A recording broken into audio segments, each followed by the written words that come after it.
नमस्कार दोस्तों, मैं स्मित मिश्रा स्वागत करता हूं एक बार फिर से आप सभी का एमजेटी एजुकेशन में। आप देख रहे हो आजकल सोने और चांदी की कीमतें आसमान छू रही हैं और हर दिन अपना पिछला रिकॉर्ड तोड़ते जा रही हैं। आज तक के इतिहास में इंडिया में सोने की कीमत और चांदी की कीमत इतने दाम पर नहीं पहुंची थी।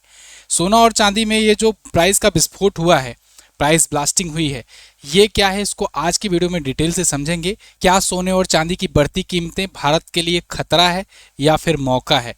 आज की वीडियो में इन डेप्थ एनालिसिस हम लोग करने वाले हैं। पूरी वीडियो डिटेल से होने वाली है। सब्सक्राइब जरूर कर लीजिए चैनल, जिससे आने वाली वीडियोस का नोटिफिकेशन आपको मिले, और वीडियो को लाइक कर दीजिएगा और शेयर कीजिएगा उन सबके पास जो लोग गोल्ड खरीदने जा रहे हैं आज धनतेरस के अवसर पर। तो सबसे पहले तो आप सभी को धनतेरस की शुभकामनाएं। जिनके यहाँ आज है, जिनके यहाँ कल है, उनको अग्रिम शुभकामनाएं। तो देखिए, गोल्ड और सिल्वर ये आप जानते हो धनतेरस और दीपावली में लोग बड़ी मात्रा में खरीदते हैं। तो गोल्ड और सिल्वर इस टाइम पर, एक तो त्योहारी सीजन चल रहा है, ऊपर से शादियों का भी सीजन आने वाला है, इस अवसर पर तेजी से दाम बढ़ते जा रहे हैं। लेकिन सिर्फ एक यही कारण नहीं है। क्या हर साल फेस्टिवल नहीं आता? हर साल फेस्टिवल आता है, लेकिन इतना कभी प्राइस नहीं बढ़ा गोल्ड का। इस बार क्यों बढ़ रहा है, इसको हम लोग आज की वीडियो में जानेंगे। कुछ एक्सपर्ट का ये भी दावा है कि आने वाले दिनों में प्राइस में बहुत तेजी से कमी भी आ सकती है, और जब कमी आएगी तो जो लोग निवेश के रूप में सोना चुन रहे हैं शायद उनको घाटा हो सकता है, क्योंकि हो सकता है ये पीक पर हो, और पीक जो है वो जब नीचे जाएगा तो आप पीक पर रहोगे, अगर प्राइस पर खरीद लोगे तो नीचे जाएगा तो ऑब्वियस सी बात है आपको लॉस होगा। तो वीडियो को एंड तक देखिए, सब कुछ आपको मैं समझाऊंगा कि आपको अलर्ट होना है या फिर इन्वेस्ट करना है। लेकिन उससे पहले एक जरूरी बात साथियों, दिवाली धमाका ऑफर स्टार्ट हो चुका है। अगर आप किसी भी एग्जाम की प्रिपरेशन कर रहे हैं, या आपके घर में या आपके जान पहचान में कोई गवर्नमेंट एग्जाम की प्रिपरेशन कर रहा है, तो उसके लिए बढ़िया अवसर है। एमजेटी एजुकेशन के वीडियो कोर्सेज और ई बुक्स के प्राइजेस बहुत ज्यादा ड्रास्टिकली घटे हुए हैं। 84% का डिस्काउंट मिल रहा है। आप हमारे जीएस सफलता 4.0 बैच को, जिसमें जीएस पूरा कंप्लीट कवर कराया गया है, मात्र 199 में ले सकते हो। और सिर्फ बस 2 ही दिनों के लिए मौका है, इसको जल्दी से लीजिए। इस दिवाली पर अपने भाई बहन अगर कोई जो तैयारी करते हैं उनको आप गिफ्ट भी कर सकते हैं। और संकल्प बैच आप ले सकते हैं करंट अफेयर और स्टैटिक जीके की तैयारी के लिए। तो ये दोनों बैच को तो मैं रिकमेंड कर रहा हूँ। इसके अलावा अगर आप किसी स्पेसिफिक एग्जाम की तैयारी कर रहे हैं तो उसके लिए भी बहुत सारे कोर्सेज अवेलेबल हैं, आप उनको भी ले सकते हैं। एमजेटी ऐप पर ये सारी चीज़ें मिल जाएंगी। और हमारी बहुत सारी ई बुक्स भी आती हैं, जैसे स्टैटिक जीके की, मूल विधि संविधान की, समान विज्ञान की। इसके अलावा last 6 month current affair, last year की करंट अफेयर, 3 मंथ की करंट अफेयर या फिर मंथली करंट अफेयर, सबका प्राइस लिस्ट यहाँ पर दिया गया है और सब पर 70% डिस्काउंट लगा करके दिया गया है। तो इससे कम प्राइस पर नहीं होने वाला है। तो जल्दी से मौका है, जाइए एमजेटी ऐप पर दिवाली कूपन कोड यूज कीजिए और प्राप्त कीजिए इस ई बुक को। एमजेटी ऐप कहाँ मिलेगा? गूगल प्ले स्टोर पर मिल जाएगा। चलिए तो अब टॉपिक पर आते हैं। आप देख पाओगे आज के दिन का, जब मैं ये वीडियो रिकॉर्ड कर रहा हूं तब गोल्ड प्राइस जो है 1,34,505 रुपए है प्रति 10 ग्राम 24 कैरेट गोल्ड। लखनऊ का मैं प्राइस बता रहा हूं, उत्तर प्रदेश का, 17 अक्टूबर का। यहां पर आप भी सर्च कर सकते हो, वर्तमान में गोल्ड प्राइस टुडे लिखकर गूगल मारोगे, सिंपल आपको आज का डाटा मिल जाएगा। लेकिन पिछले अगर हम लोग देखें 5 से 6 सालों का, तो ऐसी स्थिति नहीं थी। आप देखो 2019 में 29 जून का अगर हम लोग देखें तो मात्र 35,175 रुपए था प्रति 10 ग्राम, और तब से आज तक में देखिए कितना ज़्यादा बढ़ गया है। 35 से 1,35,000, 35,000 से 1,35,000 ये दाम बढ़ गया है। तो आप समझो कि 1,00,000 का प्राइस बढ़ गया है सिर्फ और सिर्फ 6 सालों में। अब इस दौरान दुनिया में बहुत सारी उथल पुथल हुई हैं, भारत में बहुत सारी उथल पुथल हुई हैं। क्या क्या हुई हैं, आइए सिलसिलेवार तरीके से समझते हैं। सबसे पहले ये टॉप 10 सबसे बड़े रीजन जानिए क्यों गोल्ड प्राइसेस में तेजी से वृद्धि हो रही है, और इससे ही आपको आइडिया लग जाएगा कि आगे भी गोल्ड प्राइसेस बढ़ने वाले हैं या फिर घटने की भी कोई संभावना है। तो सबसे पहला जो रीजन है वो है जियोपॉलिटिकल टेंशंस। आप जानते हो 2019 में, जैसे कि मैंने आपको दिखाया, जब 35,000 भारत में दाम था, उस टाइम पर सब कुछ ठीक ठाक चल रहा था। उसके जस्ट बाद कोविड आया। 2019 के बाद भारत में जनवरी में पहुंच चुका था 2020 में। तो कोविड महामारी आई, फिर 2 साल लोगों के बीच में बहुत ज़्यादा डर आया। देखो, जब गोल्ड और सिल्वर ये जो होते हैं धातुएं हैं, और धातुओं में सबसे ज़्यादा लोग निवेश तब करते हैं जब लोगों को उस देश की मुद्रा पर भरोसा कम रहता है या इकोनॉमी पर भरोसा कम रहता है। तो लोग सोचते हैं कि भाई ये तो धातुएं हैं, मेटल्स हैं, और इन पर अगर इन्वेस्ट करेंगे तो फिर इनको खरीद करके अपने घर में रख लेंगे, तो कभी ऐसे मौके पर विषम परिस्थिति में वो काम आएंगे। और गोल्ड हमेशा से ही इन्वेस्टर्स का हेवन माना जाता रहा है और सबसे सुरक्षित, सबसे बेस्ट इन्वेस्टमेंट माना जाता रहा है। ऐसे में जब कोविड महामारी आई, इसके अलावा फिर जब कोविड महामारी बीती 2021 में, तो 2022 में रसिया यूक्रेन का वार छिड़ गया। बीच बीच में कई ऐसे मौके आए जब लगा कि ये वार जो है विश्व युद्ध में बदल जाएगा। नाटो कंट्रीज की धमकियां, अमेरिका की धमकियां, इधर रूस की धमकियां, रूस का ना मानना, सैंक्शंस बहुत सारे लगना, इन सब की जियोपॉलिटिकल टेंशन की वजह से प्राइजेस बढ़नी शुरू हुई। तो पहले तो कोविड में लोगों ने बचा करके रखा, इन्वेस्ट किया गोल्ड में, बाकी चीज़ों में, क्योंकि बाकी मार्केट पूरा क्रैश हो रही थी, तो बाकी चीज़ों में कम इन्वेस्ट करके गोल्ड में लोग इन्वेस्ट किए। तो जब गोल्ड में इन्वेस्ट हुआ, क्योंकि ये चीज़ें लिमिटेड होती हैं, जब ज़्यादा मांग हो जाती है, सप्लाई में कमी होने लगती है, तो सप्लाई का दाम बढ़ेगा। आप जानते हो डिमांड सप्लाई का इकोनॉमिक का बेसिक रूल है। तो उसके बाद रसिया यूक्रेन के वार के बाद फिर इधर बेंजामिन नेतन्याहू साहब शुरू हो गए, इजराइल और हमास के बीच में शुरुआत हो गया गाजा पट्टी में, तो मिडल ईस्ट अस्थिर हो गया। अब मिडल ईस्ट अस्थिर हो गया, उधर रसिया यूक्रेन अस्थिर है, यूरोप अस्थिर है, तो ये टेंशन और बढ़ा दिया।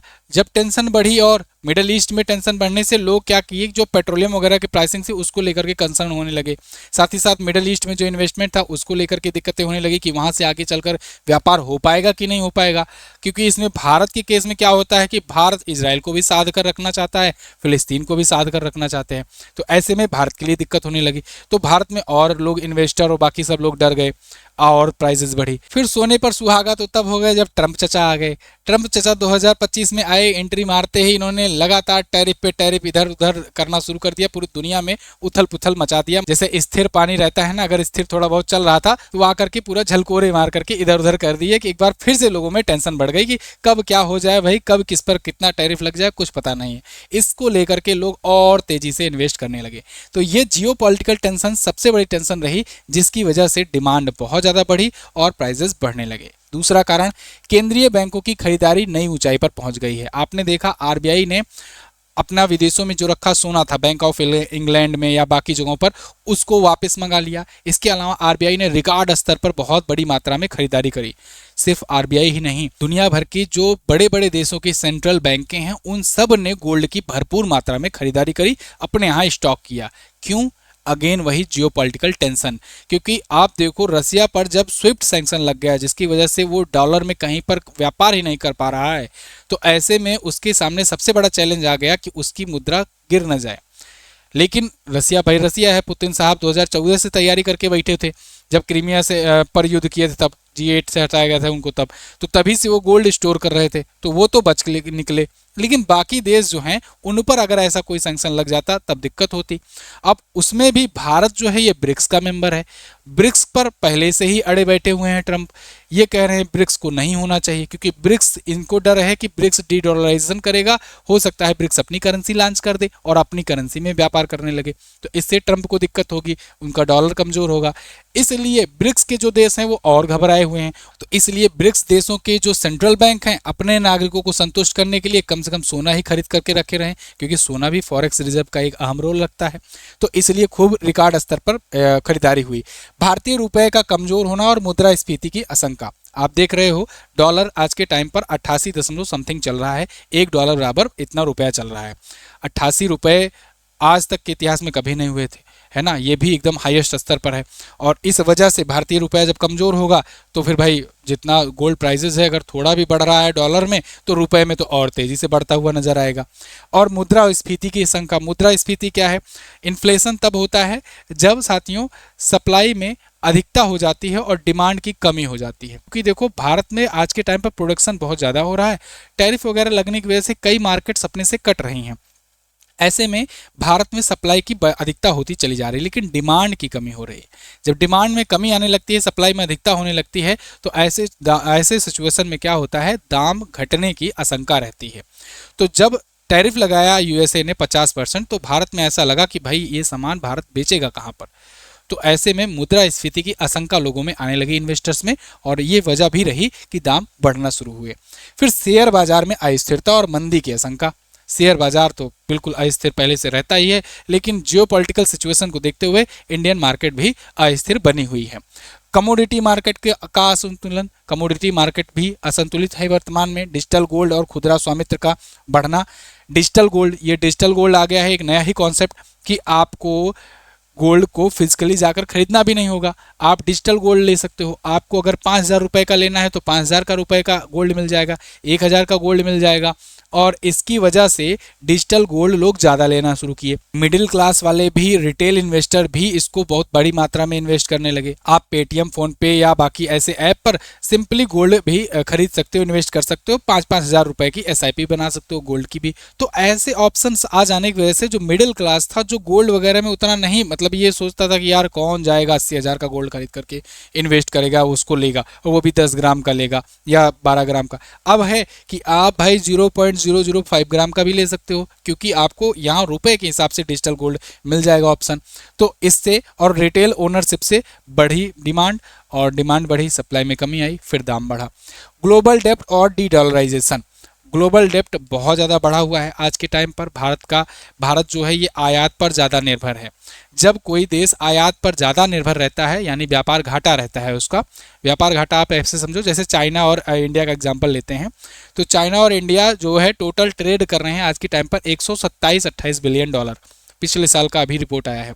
तो 127-28 बिलियन डॉलर जो ये ट्रेड किए हैं पिछले एक साल में, इसमें आपको जानकर हैरानी होगी भारत ने चाइना को बेचा है सिर्फ 15 से 20 बिलियन डॉलर का सामान, बाकी खरीदा है 110 बिलियन डॉलर के आसपास।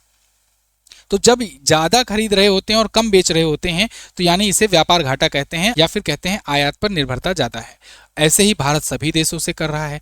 इसीलिए तो यहाँ पर पीएम मोदी बार बार इस चीज़ को बढ़ावा दे रहे हैं कि भाई आत्मनिर्भर बनो, make in India, make for the world बनो, यानी कि आप यहाँ से सप्लाई करने की कोशिश करो, ज़्यादा से ज़्यादा करो, क्योंकि व्यापार घाटा बहुत ज़्यादा है। जब व्यापार घाटा देश का ज़्यादा रहता है तो फिर उस देश में भी अस्थिरता और असंतोष रहता है, लोगों को डर रहता है कि यार कहीं ना कहीं कभी दिक्कत ना हो जाए। जैसे अभी अमेरिका धमकी दे करके चला गया 50% टैरिफ लगाकर, ऐसे कोई और देश जहाँ पर हम लोग ज़्यादा बेच रहे होंगे वहाँ पर अगर टैरिफ लग जाएगा तब तो इंडियन जो ट्रेडर है वो बर्बादी हो जाएंगे। इसके बाद एआई एंड एल्गोरिथमिक ट्रेडिंग, मतलब आजकल के टाइम पर ना बहुत सारे जो एप्लीकेशंस हैं वो अपने यहाँ एआई एल्गोरिदम को बढ़ावा दे रहे हैं, उसके थ्रू इन्वेस्टमेंट कर देते हैं। मतलब आप लगा करके, आप स्टॉप लॉस लगा करके सो जाओ आराम से कि अगर इसके नीचे प्राइस होगा तो भाई अपने आप ऑटोमेटिक ही वो आपका बिक जाएगा, या अगर इसके ऊपर अगर प्राइस जाता है तो अपने आप उसका स्टॉक खरीद उठेगा। तो इस वजह से भी और ज़्यादा ट्रेडिंग बढ़ गई है और ज़्यादा मात्रा में लोग खरीदने लग गए हैं। तो ये एआई के इनबिल्ट होने से चीज़ें और बढ़ गई हैं। Behavioural finance and hard mentality, देखो झुंड मानसिकता एक बहुत बड़ा रीज़न है जिसकी वजह से भी दाम और बढ़ रहे हैं। झुंड मानसिकता क्या है? भेड़ चाल। भेड़ चाल मतलब जैसे अभी दाम बढ़ रहे हैं तो 2-4 लोग खरीदे और पिछले दिनों में ऑब्वियस सी बात है मुनाफा भी कमाए हैं, तो उसको देख करके बाकी सब लोग खरीदना शुरू कर दिए। भाई तुम खरीद रहे हो हम भी खरीदेंगे, तुम खरीदोगे हम भी खरीदेंगे।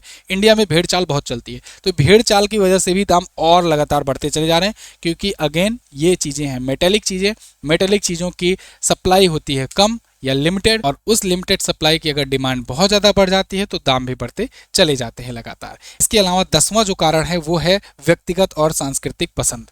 आप जानते हो इंडिया में लोग पर्सनल प्लीजर के लिए भी या लोगों को दिखाने के लिए भी चेन पहन लिए, इतना मोटा चेन सोने का पहन लिए, अंगूठी पहन लिए, या शादी ब्याह में कि इतने का हार दे रहे हैं, है ना, गिफ्ट में इतना दे रहे हैं। तो ये व्यक्तिगत पसंद इंडिया में और सांस्कृतिक जो ज़रूरतें हैं कि भाई शादी ब्याह हो रहा है तो इतना सोना देना ही देना है, ये चीज़ें देना है, आभूषण देना ही है, तो ये होने की वजह से इंडिया में और दाम बढ़ता चला जाता है।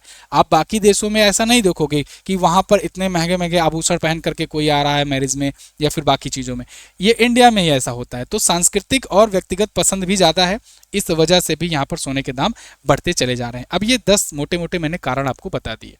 इसका घाटा भी है, नुकसान भी है। घाटा क्या है? इंडियन इकोनॉमी के लिए सबसे बड़ा ये सतर्क होने का, अलर्ट होने का संकेत है कि भाई आपके यहाँ हो क्या रहा है। जनता में असंतोष है, इन्वेस्टर्स में असंतोष है, इसीलिए लोग ना गोल्ड में ज़्यादा इन्वेस्ट कर रहे हैं, इसीलिए तो दाम बढ़ता चला जा रहा है।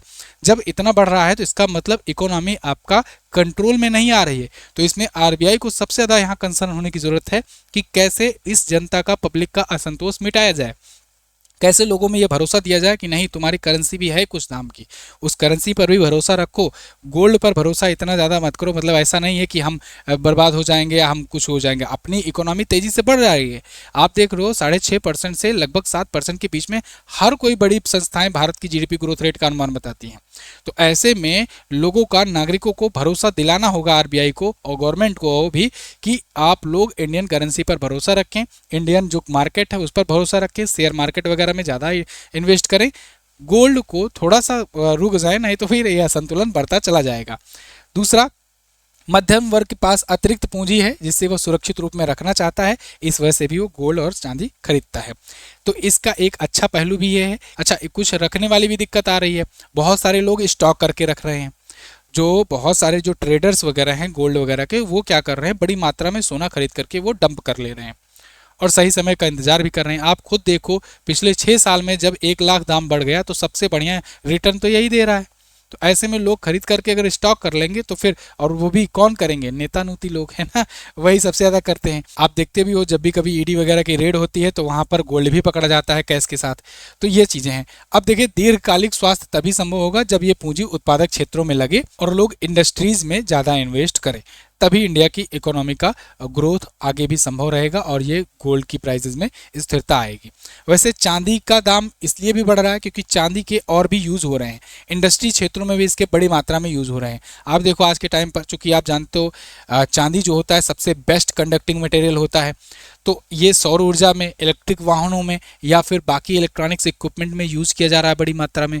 तो इंडस्ट्रियलाइजेशन में इसका ज़्यादा यूज़ होने की वजह से चांदी के दाम और ज़्यादा बढ़ रहे हैं। तो अब ये बात आती है कि चलो ठीक है सर, आप ये तो पूरा बता दिए कि क्यों बढ़ रहा है, क्या क्या कारण है, यहाँ तक तो ठीक है, हमें लेना चाहिए कि नहीं, इस पर क्या कहना है? तो देखिए, इस पर मेरा दो ही कहना है, दो लोगों के लिए। एक तो अगर आपके पास बहुत पैसा है, आप इतना ले सकते हो, तो बिल्कुल सही मौका है, आपको इन्वेस्ट कर देना चाहिए, लेकर के रखना चाहिए। दूसरा, जिनके पास नहीं है, मिडिल क्लास है या गरीब है, उनको यही करना चाहिए, वीडियो को लाइक करें, एक प्यारा सा कमेंट लिख करके निकल लें, आपके लिए ये चीज़ें नहीं है, ठीक है ना। और बहुत ज़्यादा इसको लेकर के बहुत उतावले ना हो कि यार हमारे पास गोल्ड नहीं ले पा रहे तो हम दुनिया में पीछे चले जाएंगे, ऐसा कुछ नहीं है। एक टाइम पर ऐसा हीरा भी बढ़ रहा था, हीरा भी बढ़ते बढ़ते इतना लेवल पहुंच गया कि आज के टाइम पर लोग हीरे को भूलने लगे, है ना। तो एक टाइम पर ये भी बढ़ रहा है। मुझे तो ये जानकर हैरानी हुई, आज मैं रिसर्च कर रहा था तो बहुत सारे वेबसाइट पर चांदी को अब किलो में ना दिखाकर उसको भी 10 ग्राम में दिखाने लगे हैं, है ना। तो ये एक बहुत बड़ा मूव है, थैंक यू मोदी जी। तो खैर, तो चांदी भी अब ग्राम में लोग लेंगे और सोना तो फिर पता नहीं लेंगे भी कि देख करके, दर्शन करके छोड़ के चले आएंगे। खैर, आप लोग को अगर लेना है तो आप जीएस सफलता बैच लीजिए, डिस्काउंट मिल रहा है 84% का दिवाली धमाका ऑफर के तहत। जीएस सफलता बैच के तहत आप पूरा कंप्लीट जीएस कंप्लीट कर पाएंगे, किसी भी एग्जाम की अगर तैयारी कर रहे हैं तो। और स्टैटिक जीके और करंट अफेयर के लिए संकल्प बैच ज्वाइन कर सकते हैं, एमजेटी एजुकेशन ऐप पर है। ये वीडियो को आप सभी लोग के पास शेयर कीजिए, अपने फैमिली मेंबर के पास, फैमिली ग्रुप में। और हाँ, कैसी लगी वीडियो कमेंट करके जरूर बताना। Thank you so much. जय हिंद, वंदे मातरम।